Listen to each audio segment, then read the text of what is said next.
Hi everyone! Welcome to Search and Mary. Nandito po tayo ngayon sa San Malo kasi kakain po tayo sa isang local noodle shop. So makikita po ninyo itong shop na to sa gilid lang ng San Malo Market. Hindi po ito mahirap hanapin kasi pag dumaan po kayo dito, talagang mapapansin po talaga ninyo ito. Kasi sa labas po talaga sila nagluluto ng mga noodles nila. And talaga naman, amoy pa lang nakakagutom na. And marami din po talaga ang kumakain dito. So, eto po, pagpasok ninyo, ang ganito lang po kaliit ang shop. Parang meron lang ata siyang mga siguro 7 na tables. So, konting-konti lang talaga ang pwedeng mag-dine-in dito at a time. So, kung makikita po ninyo, meron po silang mga pictured menu sa wall na nakadikit. Available po siya both English and Chinese and kasama din po yung price. Para po siguro sa mga customers, mas madali na lang po pag mag-order sila. But if you want po, meron din po silang English menu kung gusto po ninyong tingnan. Kasi meron pa po silang, mas marami pa po silang options. So, meron silang noodles in soup. And meron din po kasi silang sinaserve na braised noodles in soy sauce po. Wala naman po itong soup. So, meron din po silang iba't ibang klase na mga beverages na available. So, ang shop name po ay Manlay Hongke. So, since 1950 pa pala po sila nagsiserve ng noodles. So, meron kasi nakalagay na shop history sa wall nila. So, nakita lang namin, nakitanong kami, o diba? Makikita dito sa nagsimula lang pala sila sa street stall. Imagine, more than 70 years na pala silang nagsiserve ng noodles. Kaya kung gusto rin po ninyong makatry, kumain sa isang authentic noodle place dito sa Macau, pwede po ninyong subukan dito. So, ang in-order po namin ay isang beef brisket and wonton noodles in soup with radish at isang beef kidney and heart noodles in soup with wonton.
So, eto na po, dumating na po yung order ko. Ito po yung beef brisket and wonton noodle in soup with radish. So, nakikita po ninyo as in hindi po nila tinipid talaga. As in, punong-puno po talaga yung isang serving.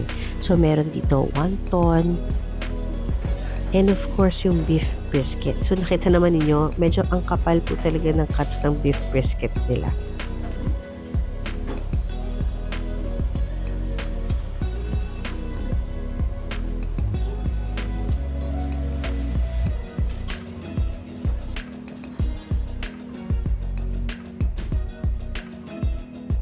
Ito naman po yung in-order ng husband ko. Ito po yung beef kidney and heart in noodle soup with wonton. Ito meron naman po itong toge ang kanya. Tara po, kain tayo!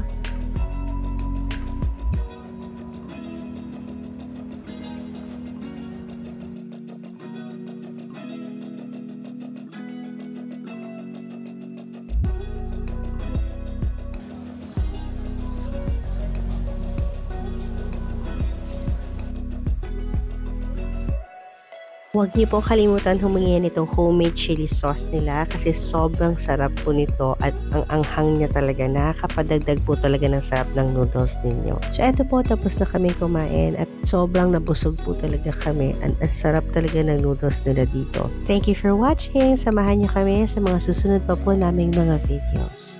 Till next time!